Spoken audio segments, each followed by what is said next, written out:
மாண்புமிகு பேரவைத் தலைவர் அவர்களே, உலகில் தான் உற்பத்தி செய்யும் பாலை தனது சந்ததிகளுக்கு மட்டுமின்றி மனிதர்கள் உள்ளிட்ட பிற ஜீவராசிகளுக்கும் வழங்கி உயிரை காக்கும் பசுவை தெய்வமாக போற்றி வளர்த்து வருவது நமது பாரம்பரியத்தின் சிறப்பு. இன்றைய அறிவியல் உலகில் 1 லிட்டர் பாலை உற்பத்தி செய்வதற்காக பசுவின் உடலில் சுமார் 500 லிட்டர் ரத்தம் சுத்திகரிக்கப்படுவதாக கூறப்படும் போது பசுவின் உழைப்பை எண்ணி வியக்க தோன்றுகிறது. தமிழ்நாட்டில் 8800 பால் கூட்டுறவு சங்கங்களில் உள்ள 3,16,000 பால் உற்பத்தியாளர்களிடமிருந்து தினசரி 34 லட்சம் லிட்டர் பால் கொள்முதல் செய்யப்பட்டு ஆவின் நிறுவனத்தின் மூலம் நாளொன்றுக்கு 31 லட்சம் லிட்டர் பால் நுகர்வோருக்கு விற்பனை செய்யப்பட்டு வருகிறது.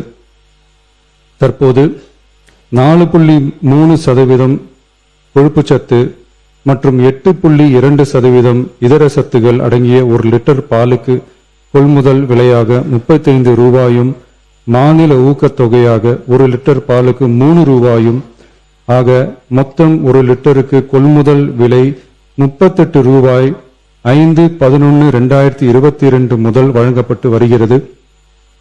அதிகாலை 3 மணிக்கே எழுந்து மாடுகளை சுத்தம் செய்து பால் உற்பத்தி செய்யும் உற்பத்தியாளர்களின் உழைப்பையும் தீவனம் மற்றும் வேலையாட்களின் கூலி உள்ளிட்ட அதிகரித்து வரும் செலவுகளையும் கடந்த கால அரசு போதிய அளவில் கருத்தில் கொள்ளவில்லை. உற்பத்தியாளர்களுக்கு கொள்முதல் விலையை உயர்த்த வேண்டும் என்ற எண்ணம் கொஞ்சம் கூட இல்லாமல் இருந்துள்ளது.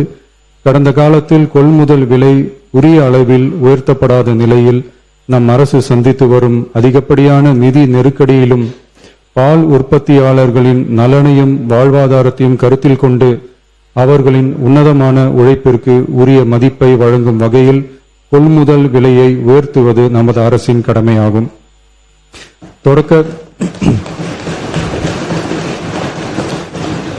தொடக்க பால் உற்பத்தியாளர்கள் கூட்டுறவு சங்கங்களில் பால் வழங்கும் 3,16,000 மேலான பால் உற்பத்தியாளர்கள் பயனடையும் வகையில் பால் கொள்முதல் விலையை லிட்டர் ஒன்றுக்கு கூட்டுறவு சங்கம் மூலமாக 1 ரூபாய் உயர்த்தவும், மேலும் அரசு ஊக்கத்தொகை 3 ரூபாயிலிருந்து 5 ரூபாயாக உயர்த்தவும் ஆக மொத்தம்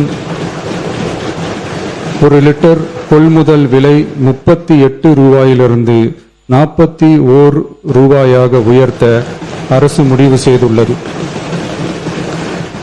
இந்த கொள்முதல் விலை